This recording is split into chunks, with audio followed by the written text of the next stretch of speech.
خدا اے خدا الحمد للہ الذی ہدانا للاسلام اشہد ان لا الہ الا اللہ وحدہ لا شریک لہ واشہد ان محمدا عبدہ ورسولہ ارسلہ اللہ سبحانہ وتعالی الى کافۃ الناس بشیرا ونذیرا وداعیا الی اللہ بإذنہ وسراجا منیرا صلوات اللہ تبارک وتعالی علیہ وعلی آلہ واصحابہ وذریاتہ واہل بیتہ واہل طاعتہ وبارک وسلم تسلیما کثیرا کثیرا اما بعد فاعوذ باللہ من الشیطان الرجیم بسم اللہ الرحمن الرحیم فبما رحمۃ من اللہ لنت لہم ولو كنت فظا غلیظ القلب لانفضوا من حولك فاعف عنهم واستغفر لهم وشاورهم في الأمر فإذا عزمت فتوكل على الله صدق الله مولانا العظيم. اللہ تعالیٰ نے جتنے نبیوں کو بھیجا، جتنے رسولوں کو بھیجا، ان پر ایمان بھی لانا ہے، ان سے محبت بھی کرنی ہے. جن نبیوں کو ہم نام کے ساتھ جانتے ہیں، جیسے قرآن میں تقریباً 25 نبیوں کا نام بھی ہے اور ان کا قصہ بھی ہے، چھوٹا بڑا، تو ان نبیوں پر ہمیں ایمان بھی لانا ہے، ان نبیوں کے ساتھ ہمیں محبت بھی رکھنی ہے. اس لیے ہم جو سورۃ البقرہ کا آخری رکوع پڑھتے ہیں رات میں، اس میں پڑھتے ہیں لا نفرق بین احد من رسلہ. اللہ کے جتنے بھی رسول ہیں، انبیاء ہے، اس میں ہم تفریق نہیں کرتے، یعنی سب کو ہم برابر مانتے ہیں، سب نبیوں سے ہم برابر محبت کرتے ہیں. اس میں خاص طور پر اللہ تعالیٰ کے آخری نبی، تمام نبیوں کے امام سردار حضرت محمد الرسول اللہ صلی اللہ علیہ وسلم سے محبت کرنا یہ ہمارے ایمان کا حصہ ہے، ایمان کا ایک پارٹ ہے، جزو ہے ہمارے ایمان کا. اللہ کے آخری نبی حضرت محمد الرسول اللہ صلی اللہ علیہ وسلم کی محبت سے ہمارا ایمان پورا ہوگا، کامل ہوگا، اور حضور کی محبت نہیں ہوگی تو ہمارا ایمان ادھورا رہے گا، ناقص رہے گا ہمارا ایمان. اس لیے ہر امتی کے دل میں نبی پاک صلی اللہ علیہ وسلم کی سچی محبت ہونی چاہیے، پکی محبت ہونی چاہیے، کامل محبت ہونی چاہیے.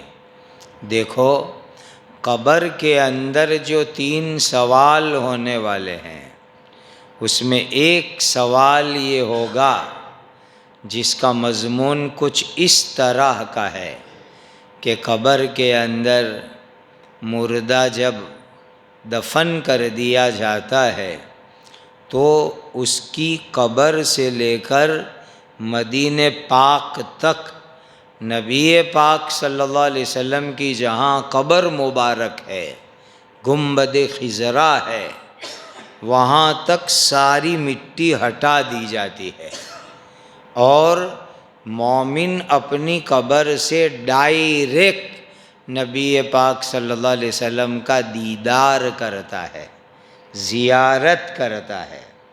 پھر وہ فرشتہ پوچھتا ہے زیارت کرا کے، یہ کون ہے جس کی تو زیارت کر رہا ہے؟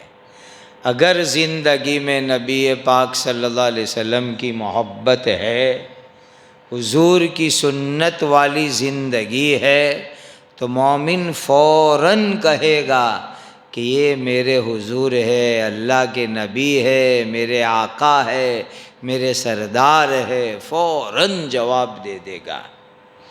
تو قبر کے اندر 3 سوالوں میں سے ایک سوال ہوگا حضرت نبی پاک صلی اللہ علیہ وسلم کے بارے میں کہ ان کو پہچانتے ہو؟ دیکھو، اگر دنیا کے اندر حضور سے محبت ہے، حضور کی سنت پر عمل کیا ہے، تو آدمی قبر میں فوراً پہچان لے گا کہ یہ میرے آقا تاجدار مدینہ حضرت محمد مصطفیٰ صلی اللہ علیہ وسلم ہے، فوراً پہچان لے گا اور جواب دے گا کہ یہ میرے حضور ہے۔ 2-3 بڑی بڑی نشانی میں آپ کو بتاؤں۔ حضور کا بدن، چہرہ، کلر مبارک سفید اور لال مکس کلر کا تھا۔ ایک تو ہوتا ہے سفید کلر چونے جیسا، جیسے بگلے کا کلر ہوتا ہے، ایسا حضور کا سفید رنگ نہیں تھا۔ اور ایک ہوتا ہے جیسے کہ لال لال ٹماٹر ہمارے یہاں ہوتے ہیں، لال ٹامیٹے، ایسا بھی نہیں، سفید اور لال دونوں مکس ہو جاوے، ایسا چمکیلا کلر اللہ تعالیٰ نے نبی پاک صلی اللہ علیہ وسلم کو عطا فرمایا تھا۔ سفید اور لال کلر جب مکس ہوتا ہے تو وہ نمبر 1 خوبصورتی سمجھی جاتی ہے۔ پیور سفید خوبصورتی نہیں ہے، پیور لال خوبصورتی نہیں ہے، سفید اور لال دونوں ملتے ہیں تو وہ خوبصورتی ہوتی ہے بہت ٹاپ کوالٹی کی، بہت اونچے درجے کی۔ تو اللہ نے نبی پاک صلی اللہ علیہ وسلم کا کلر مبارک ایسا بنایا تھا کہ سفید اور لال دونوں مکس ہو، ایسا کلر اللہ تعالیٰ نے حضور کو عطا فرمایا تھا۔ آپ صلی اللہ علیہ وسلم کی باڈی کی سائز مبارک، حضور بہت لمبے نہیں تھے، جیسے لمبو جی لوگ ہوتے ہیں، بہت لمبے کو لوگ کہتے ہیں لمبو جی، تو حضور بہت لمبے نہیں تھے۔ دوسرے بعض لوگ بیچارے ٹھنگنے ہوتے ہیں، ناٹے، تو اللہ کے نبی صلی اللہ علیہ وسلم ناٹے اور ٹھنگنے نہیں تھے، درمیانی سائز، مڈل سائز۔ لیکن مڈل سائز قدرتی طور پر ایسی لگتی تھی کہ ذرا لمبائی میں حضور لگتے تھے، سائز مڈل تھی لیکن قدرتی طور پر ایسا لگتا تھا کہ حضور کی تھوڑی لمبائی ہے، اور اس سے بہت اچھے دکھتے تھے، بہت اچھے نبی پاک صلی اللہ علیہ وسلم دکھتے تھے۔ اور بال مبارک کیسے تھے؟ بعض لوگوں کے بال بالکل سیدھے ہوتے ہیں اور بعض لوگوں کے ایک دم واکوڑیے چکوڑیے ہوتے ہیں، جیسے کہ افریقن حبشی لوگوں کے ہوتے ہیں۔ اللہ کے نبی صلی اللہ علیہ وسلم کے بال مبارک بالکل سیدھے بھی نہیں تھے نہ بالکل وانکے چوکے بھی نہیں تھے، تھوڑے بہت موڑے اور سیدھے، وہ بہت خوبصورت لگتے ہیں اس طرح کے بال جن کے ہوتے ہیں۔ اور نبی پاک صلی اللہ علیہ وسلم کبھی یہاں تک بال رکھتے تھے، یہاں تک، کبھی حضور کے بال مبارک گردن تک آ جاتے تھے، اور کبھی سفر وغیرہ میں موقع نہیں رہا کٹوانے کا تو یہاں تک بھی کبھی بال مبارک ہوئے ہیں۔ یہ 3 سائز بال مبارک کی ہے، یہاں تک اور کبھی کبھی یہاں تک۔ البتہ احرام کے بعد نبی پاک صلی اللہ علیہ وسلم بال مبارک کو منڈواتے تھے، صاف کراتے تھے۔ جب نبی پاک صلی اللہ علیہ وسلم ہجرت کے 6 سال عمرے کے لیے تشریف لے گئے، اور 1400 کے قریب صحابہ تھے، جانور بھی تھے کہ چلو حرم لے جا کر ذبح کریں گے، تو نبی پاک صلی اللہ علیہ وسلم جب سفر کر کے حدیبیہ پہنچے، اب تو سب کھل گیا ہے، اب مکہ جاؤ تو حدیبیہ بھی جانا۔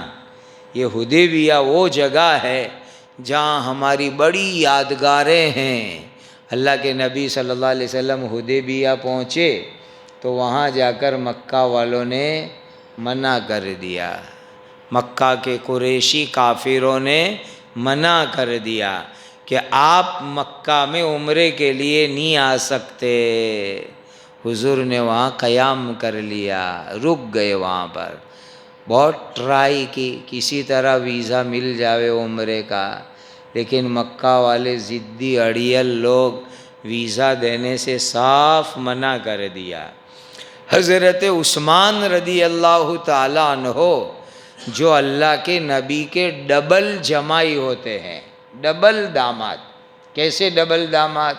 پہلے حضور نے ایک بیٹی کی شادی کرائی، ان کا انتقال ہو گیا، دوسری بیٹی کی شادی کرائی، جب دوسری بیٹی کا بھی انتقال ہو گیا تو حضور نے فرمایا ایک روایت میں کہ میری اگر 40 بیٹیاں ہوتی تو ایک کے بعد ایک عثمان سے نکاح کراتا۔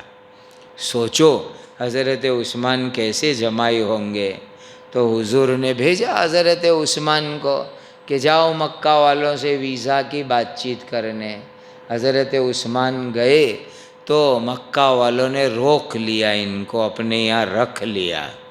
تو کسی نے افواہ پھیلا دی کہ حضرت عثمان کو مکہ والوں نے شہید کر ڈالا، ایسی افواہ چلا دی۔ اس لیے ایسی افواہوں پر یہ زمانے میں دھیان نہیں دینا چاہیے۔ بہت سی مرتبہ لوگ افواہ چلاتے ہیں اور افواہوں کے اوپر پھر آدمی گرم ہو جاتا ہے۔ ہمارے نوجوان روڈ پہ آ جاتے ہیں، لڑنے جھگڑنے اتر آتے ہیں، یہ غلط طریقہ ہے، ایسا نہیں کرنا چاہیے۔ افواہ پہلے زبان سے چلتی تھی، اب سوشل میڈیا پر افواہیں چلتی ہے، تو ایسی افواہوں پر دھیان نہیں دینا چاہیے۔ تو کسی نے افواہ پھیلا دی کہ حضرت عثمان کو مکہ والوں نے شہید کر دیا، تو نبی پاک صلی اللہ علیہ وسلم اور صحابہ ایک جھاڑ کے نیچے جمع ہوئے۔ وہ جھاڑ اتنا خوش نصیب کہ اللہ نے قرآن میں بیان کر دیا، قرآن میں اس کا تذکرہ قیامت تک کے لیے ہو گیا۔ اس جھاڑ کے نیچے بیٹھ کر نبی پاک صلی اللہ علیہ وسلم نے بیعت کی۔ کائی کی بیعت کی؟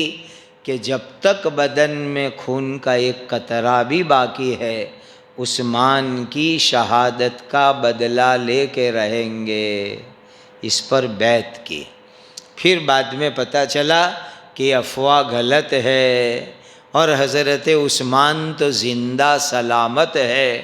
اللہ نے قرآن میں فرمایا ان الذین یبایعونک انما یبایعون اللہ ید اللہ فوق ایدیہم لقد رضی اللہ عن المؤمنین اذ یبایعونک تحت الشجرہ، اللہ ایسے ایمان والوں سے راضی ہو گئے جنہوں نے ایک جھاڑ کے نیچے بیٹھ کر کے بیعت کی، نبی پاک صلی اللہ علیہ وسلم کے نورانی ہاتھوں کے اوپر۔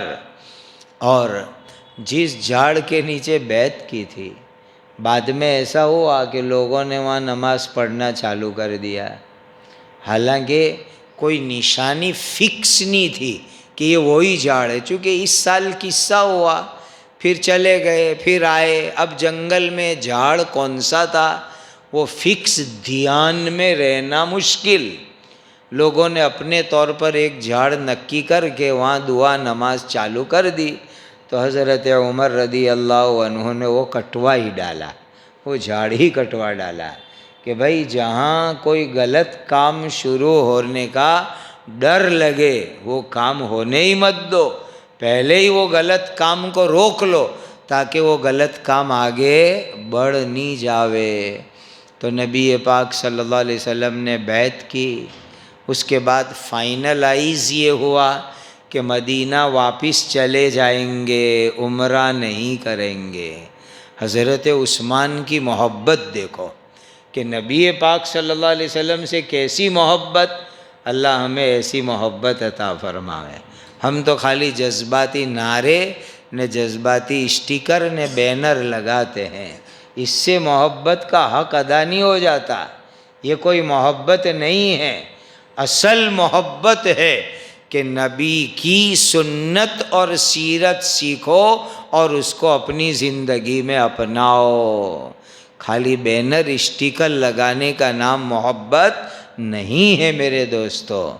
تو حضرت عثمان غنی کی محبت دیکھو کہ وہ 3 دن کے قریب کچھ کم و بیش مکہ میں تھے، تو مکہ والوں نے کیا کہا کہ آپ ویزا کی بات کرنے آئے ہو، ہم آپ کو مکہ آنے کی اجازت نہیں دیتے ہیں، ریٹرن جاؤ، آئندہ سال عمرے کی قضا کرنے آنا۔ لیکن حضرت عثمان کو کہا تم آئے ہو، تمہارا احرام ہے، تم کو ہم عمرہ کرنے کی اجازت دیتے ہیں کہ تم عمرہ کر لو۔ تو حضرت عثمان رضی اللہ عنہ نے کیا فرمایا کہ اللہ کے نبی کو عمرے سے روکتے ہو اور مجھے عمرہ کرنے دیتے ہو، میں نبی کے بغیر عمرہ کروں گا نہیں۔ صاف لفظوں میں منع کر دیا کہ اللہ کے نبی کے بغیر میں عمرہ کروں گا نہیں۔ حالانکہ وہ تو مکہ پہنچ گئے، حرم پہنچ گئے، کعبہ کے پاس پہنچ گئے، اور خود مکہ والے کہہ رہے ہیں کہ عمرہ کر لو، کہ نہیں میں عمرہ نہیں کروں گا، نبی پاک صلی اللہ علیہ وسلم کے بغیر عمرہ میں نہیں کروں گا۔ اس موقع پر ایک بات اور ہوئی، حضور کی محبت کس کو کہتے ہیں وہ سمجھو، خالی جذبات میں مت اترو، جذبات سے ہمارا بہت نقصان ہوا ہے، بہت نقصان ہوا، بہت نقصان ہوا۔ اللہ کے نبی صلی اللہ علیہ وسلم نے ہمیں جذبات کو کنٹرول میں رکھنا سکھایا کہ جذبات کنٹرول میں رکھو۔ لیڈر ایسے ہونے چاہیے کہ جو پبلک کو جذبات میں لانے والے ہو تو جذبات کو ٹھنڈے کرنے کی بھی طاقت رکھتے ہو، اس کو لیڈر کہا جاتا ہے۔ جو خالی روڈ پر نکال دیوے، نعرے لگوا دیوے، ریلیاں نکلوا دیوے، وہ لیڈر نہیں۔ لیڈر تو وہ ایسا کامل ہونا چاہیے کہ پورے جوش میں مجمع ہو تو ان کو ٹھنڈا کر کے بٹھا دیوے، وہ لیڈر کا کمال ہوتا ہے۔ نبی پاک صلی اللہ علیہ وسلم ایسے لیڈر تھے۔ تو ہوا یہ کہ حضرت عثمان رضی اللہ تعالیٰ عنہ جب گئے تو ان کی لنگی ازار ذرا اونچی تھی، یہ تخنے کہلاتے ہیں، اس سے ذرا اونچی تھی۔ تو جن کے پاس وہ رکے ہوئے تھے وہ کہنے لگے کہ ذرا نیچی کرو، نیچی، یہ تو بہت اونچی ہے۔ تو کہا کیوں؟ تو کہا یہ مکہ کے جو بڑے لوگ ہیں نا، سیٹھ قسم کے، لیڈر قسم کے، یہ اونچی ازار اور اونچی لنگی والوں کو بہت معمولی سمجھتے ہیں، اس کو تھوڑا نیچا سمجھتے ہیں، اس لیے ذرا نیچے کرو نیچے. تو حضرت عثمان رضی اللہ تعالیٰ عنہ نے جواب دیا کہ اللہ کے نبی حضرت محمد صلی اللہ علیہ وسلم کی ازار لنگی ایسی اونچی ہی ہوتی ہے، میں حضور کی ازار لنگی جیسی ہی رکھوں گا، میں نیچے نہیں رکھوں گا. صاف لفظوں میں منع کر دیا. حالانکہ حضرت عثمان وہاں تھے، وہاں حضور دیکھ نہیں رہے تھے. حضور تو حدیبیہ میں تھے، مکہ کے باہر. آج بھی حدیبیہ مکہ سے باہر ہے، مکہ اتنا بڑا ہو گیا تو بھی، تو اس زمانے میں تو اور دور تھا، حضور دیکھنے آنے والے نہیں تھے. لیکن پھر بھی حضرت عثمان نے اپنی ازار نیچی نہیں کی کہ اللہ کے نبی کی لنگی اور ازار اونچی رہتی تھی، اسی لیے میں نیچی کروں گا نہیں. اس کو نبی کی محبت کہتے ہیں. اب تو جو لوگ اسٹیکر لگاتے ہیں ان کی پینٹ دیکھو تو وہ تو زمین پہ گھسٹتی ہے. ایسی محبت کس کام کی؟ جو لوگ بینر لگاتے ہیں آئی لو محمد کے، چہرے پر داڑھی تو ہے ہی نہیں، وہ تو منڈواتے ہیں. ایسی کیسی آئی لو محمد؟ اگر حقیقت میں نبی کی محبت ہے تو چہرے پر سنت زندہ ہوئے، اپنے کپڑے نبی کے طریقے پر ہوئے، رات دن درود پاک پڑھتا ہوئے، وہ نبی کی محبت کہلاتی ہے. تو دینی بھائیوں، آج جذبات میں اچھال کر کے پھر نقصان اپنے کو ہی اٹھانا پڑتا ہے. ایسے گندے جذبات میں مت آیا کرو. نبی کی محبت یہ ہے کہ نبی کی سیرت سنت پڑھو، سیکھو اور اس کو اپنی زندگی میں اپناؤ. یہ نبی کی محبت کا تقاضا ہے. اللہ مجھے آپ کو ایسی پکی محبت عطا فرمائے. تو حضرت عثمان نے ازار نیچی نہیں کی، اونچی ہی رکھی کہ یہ نبی کی محبت کا تقاضا ہے. ایک بات میں آپ کو دکھ کی کہوں مسلمانوں، آج سے پہلے فیشن تھی نیچی نیچی ازار اور پینٹ رکھنے کی. عربی جبے بھی لوگ نیچے نیچے سلواتے ہیں، وہ بھی منع ہے. جیسے پینٹ نیچی کرنا ایسے عربی جبے بھی نیچے رکھنا، یہ بھی غلط کام ہے. اب فیشن ایسی آ گئی کہ لوگ رات کو چڈے پہن کے باہر نکلتے ہیں، گھٹنوں سے بھی اوپر. مسلمان نوجوان بھی اب یہ سیکھ گئے. پہلے غیر کرتے تھے، اب وہ بھی چڈے پہن کے نکلنے لگے کہ جس میں گھٹنے نظر آتے ہو. دیکھ لیا، پہلے جب یوں کہتے تھے کہ اللہ کے نبی کا طریقہ ہے کہ اونچی ازار نے اونچی لنگی رکھو، تو کہتے تھے کہ نہیں، اسٹائل فیشن نیچی رکھنے کی. اب دشمنوں کی فیشن نے اسٹائل آئی تو گھٹنے بھی کھول ڈالے. اللہ کے نبی کی محبت میں تخنے نہیں کھولے، لیکن دشمنوں کی محبت میں اور ان کی اسٹائل میں مسلمانوں نے گھٹنے بھی کھول ڈالے. ایسے مسلمانوں کو سمجھاؤ کہ بھائی یہ گھٹنا تو سطر ہے، سطر، اس کو نیچے گھٹنے سے نیچے تک رکھو، سطر کو ڈھانک کے رکھو. ایسے مسلمانوں کو سمجھاؤ، نصیحت کرو. بعض لوگ ایسے ٹی شرٹ اور پینٹ پہن کے مسجد میں آتے ہیں کہ رکوع میں جاتے ہیں تو پیچھے والا حصہ کھل جاتا ہے پیچھے والا حصہ. نماز خراب ہو جاتی ہے. سن لو، اس لیے کہ ایک رکن، یعنی رکوع ایک رکن ہے. پورے رکوع کے اندر پینٹ نیچے کھینچا گئی نے ٹی شرٹ اوپر کھینچا گیا، رکوع میں گئے تو اب پیچھے جو ہے سیٹ والا حصہ دکھتا ہے، تو اس سے تو نماز ہی برباد ہو جاتی ہے. سوچو ہم کیا کرتے ہیں. اللہ کے گھر میں تو ٹھیک ٹھاک رہو، اللہ کے گھر میں تو ذرا اچھی طرح رہو. تو حضرت عثمان رضی اللہ تعالیٰ عنہ کو نبی پاک صلی اللہ علیہ وسلم کی کیسی محبت کہ انہوں نے اکیلے عمرہ نہیں کیا، وہ بھی بغیر عمرے کے واپس گئے، اور ازار بھی نیچے نہیں کی کہ نہیں میرے حضور کی لنگی ازار اونچی رہتی میں بھی اونچی رکھوں گا. تخنے سے اوپر رکھوں گا۔ پھر یہ ہوا کہ حضرت عثمان غنی رضی اللہ عنہ آئے تو مکہ کے 2-4 بڑے لوگ بھی آئے، اور کمپرومائز اور صلح کی فارمیولا لے کر کے کہ بھائی ابھی تم عمرہ کرنے آئے ہو، تمہیں عمرے کی ویزا نہیں ملے گی، ایسے جو واپس جاؤ مدینہ، نیکسٹ ایئر قضا کرنے آنا، اور صرف 3 دن کا ویزا ملے گا نیکسٹ ایئر، آنے والے سال بھی۔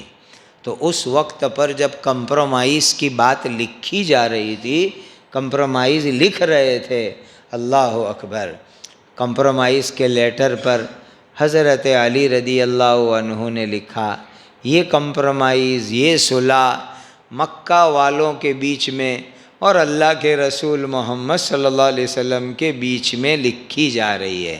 شروع میں لکھتے ہیں نا، جیسے آپ نے سرکاری کاغذات میں دیکھا ہوگا، نوٹری میں وغیرہ میں، کہ اوپر ایک پارٹی پرتھم پکش پھر بیجو پکش ایسا لکھواتے ہیں، تو وہاں بھی ایسا ہی ہو رہا تھا کہ ایک طرف محمد الرسول اللہ اور دوسری طرف مکہ کے قریشی لوگ۔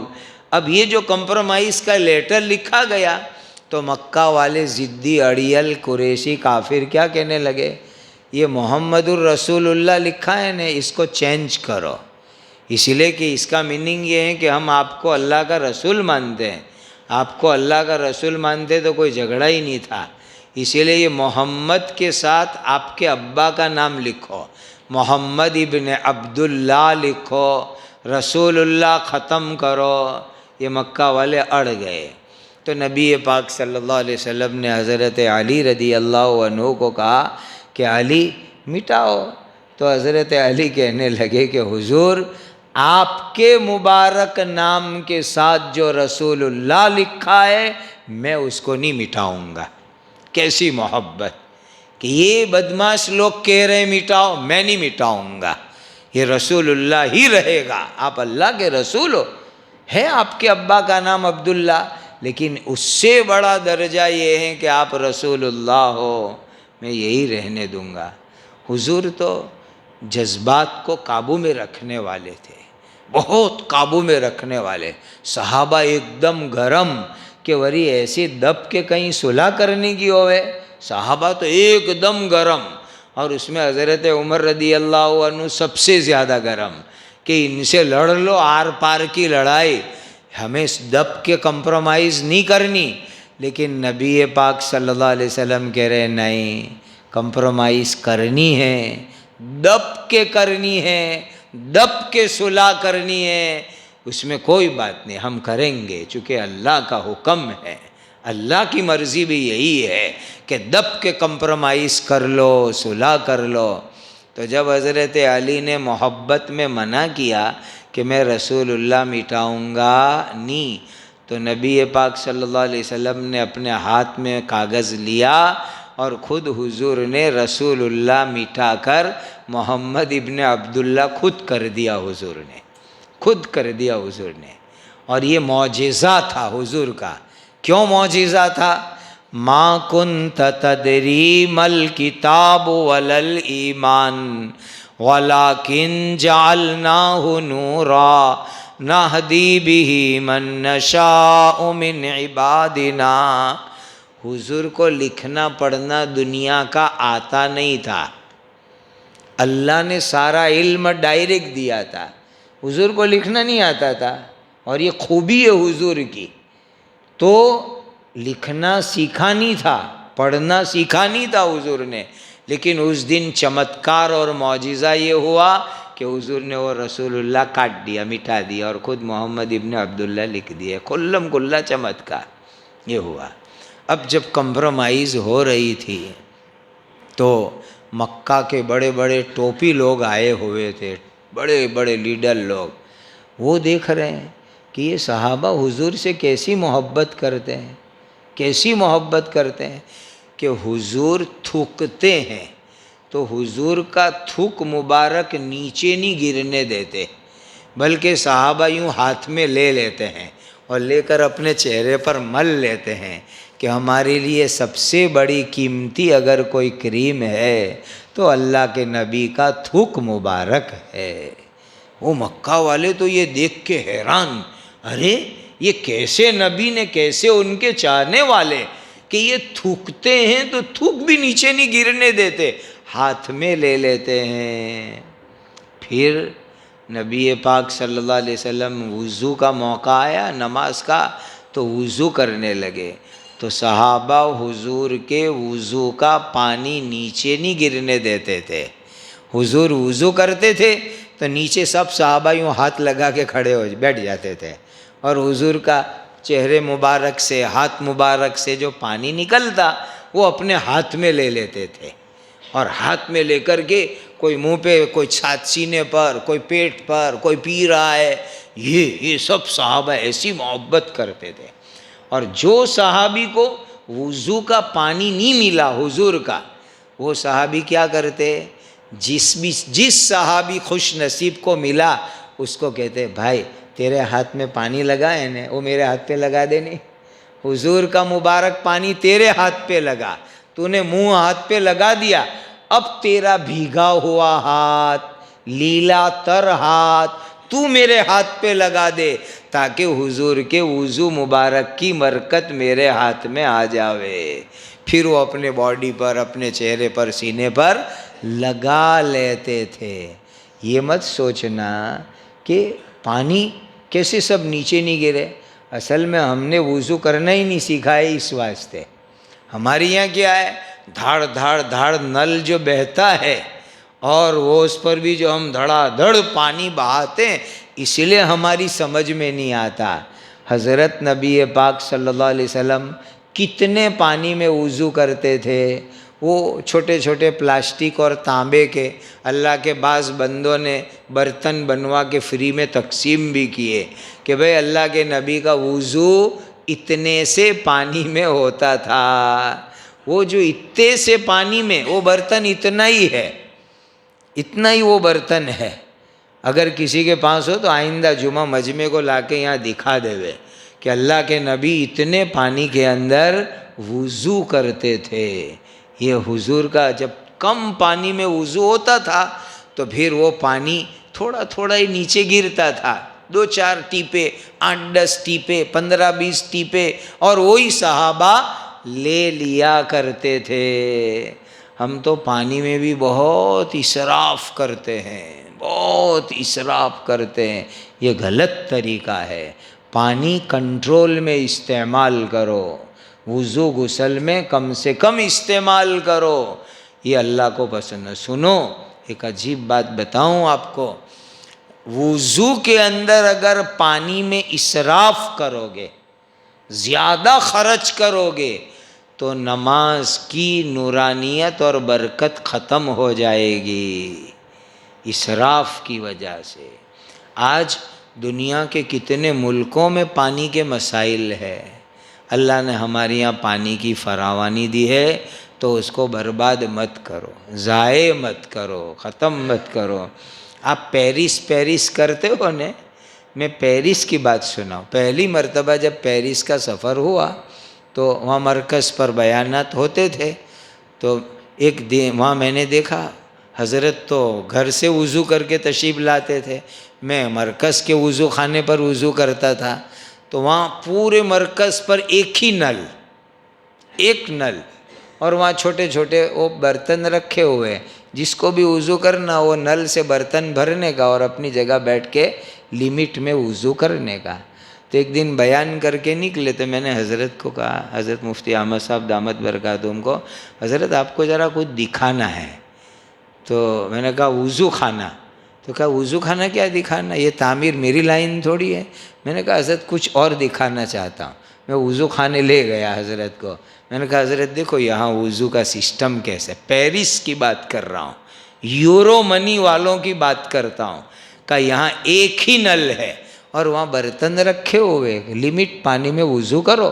اب جو میں نے ذمہ داروں کو پوچھا کہ ایسا کیوں، تو کہا ایسا اس لیے کہ یہاں لائٹ سے زیادہ مہنگا پانی کے میٹر کا بل ہوتا ہے، لائٹ سے بھی زیادہ مہنگا پانی کے میٹر کا بل ہوتا ہے، اس لیے ہمیں یہ سسٹم رکھنی پڑتی ہے۔ تو اللہ کے بندو، اللہ نے ہم کو پانی دیا ہے تو اس کا یہ مطلب نہیں کہ خوب اڑاؤ، دھاڑ دھاڑ دھاڑ، دونوں میں تکلیف۔ ایک تو پانی زیادہ استعمال ہوگا، دوسرا ویسٹیج کو کہاں ڈالیں گے، دو تکلیف۔ لمٹ میں پانی استعمال کرو۔ تو حدیبیہ کی میں بات کر رہا تھا، جب صلح نامہ لکھا گیا، اس وقت مکہ کے دشمن تو دیکھ کے حیران کہ ارے یہ تو نبی کا تھوک بھی لے لیتے ہیں، نبی کا وضو کا پانی بھی لے لیتے ہیں۔ تو ان کے بڑے سردار نے اپنے ساتھیوں کو کہا، ان لوگوں کو ہم کبھی جیت نہیں سکتے، کبھی فتح نہیں کر سکتے۔ کیوں؟ کہ میں دنیا میں بڑے بڑے بادشاہوں کے دربار میں گیا ہوں۔ اس زمانے میں رومان ایمپائر میں کیسر اور کسرا فارس کے ایمپائر کے بڑی مہاستا، اس دنیا کے بڑے بادشاہ کا ان کے دربار میں بھی میں گیا ہوں۔ کسی بادشاہ کے ماننے والوں کو ایسا عاشق نہیں دیکھا جو محمد الرسول اللہ صلی اللہ علیہ وسلم کے غلام، ان کے صحابہ، ان کے جیسے عاشق ہے، ایسے عاشق میں نے دنیا میں کبھی نہیں دیکھے۔ صحابہ نے جو حضور کے ساتھ محبت کی، کسی نے ایسی محبت نہیں کی۔ وہاں پر یہ ہوا کہ جب واپسی کا حکم آیا تو احسار کہلاتا ہے۔ احرام باندھنے کے بعد اگر عمرہ نہیں کر سکے تو اس کی پروسیجر ہے، قرآن میں اس کا قانون ہے کہ حرم میں ایک جانور ذبح ہوئے، پھر بال منڈوا کر کے احرام کھولنے کا اور بعد میں قضا کرنے کے لیے جانے کا۔ تو حضور نے اعلان کیا کہ چلو بال کاٹ ڈالو، جانور کاٹو، احرام کھولو۔ تو صحابہ اتنے غصے میں تھے کہ کوئی احرام کھولنے تیار نہیں۔ سب یہ چاہتے کہ مکہ والوں سے آر پار کی لڑائی لڑ لو، احرام نہیں کھولیں گے۔ حضرت زوجہ محترمہ رضی اللہ تعالیٰ عنہ حضور کی بیوی سفر میں ساتھ میں تھی، حضرت ام سلمہ رضی اللہ تعالیٰ عنہ۔ حضور ٹینٹ میں گئے، ام سلمہ کو کہا یہ لوگ کو احرام نہیں کھول لیں، میں اعلان کر رہا ہوں پھر بھی۔ تو حضرت ام سلمہ نے بہت اچھا مشورہ دیا، حضور اس وقت یہ لوگ غصے میں ہیں، آپ کچھ کہو گے نہیں تو سمجھ میں نہیں آئے گا، آپ ایک کام کرو نا، باہر بیٹھ کر کے آپ پہلے اپنا احرام کھولو۔ تو حضور کو یہ مشورہ بہت پسند آیا۔ حضور باہر بیٹھے نے پورا مجمع دیکھے، اس طرح حضور نے بال منڈوانے چالو کیے، منڈانے والے کو بلا کر کے۔ بس عاشق صحابہ اس کو کہتے ہیں۔ جیسے حضور نے بال منڈوانے چالو کیے، تمام صحابہ پھٹافٹ بیٹھ گئے بال منڈوانے کے لیے، اور سب نے اپنا احرام کھول ڈالا۔ کیسی نبی کی محبت ہوگی۔ اللہ مجھے آپ کو حضرت نبی پاک صلی اللہ علیہ وسلم کی سچی محبت عطا فرمائے۔ آج کل میں دعوت دے رہا ہوں سب مسلمانوں کو، سیرت پاک اور سنت کی کتابیں خرید کے لاؤ اور اس کو پڑھو، اور حضور کی پاکیزہ سیرت سنت والی زندگی اپناؤ۔ یہ حقیقی محبت ہے، خالی نعرے والی جذباتی محبت نہیں۔ صحیح محبت سنت اور سیرت کو زندگی میں اپنانا۔ اللہ مجھے آپ کو اس کی توفیق اور سعادت عطا فرمائے۔ وآخر دعوانا الحمد للہ رب العالمین۔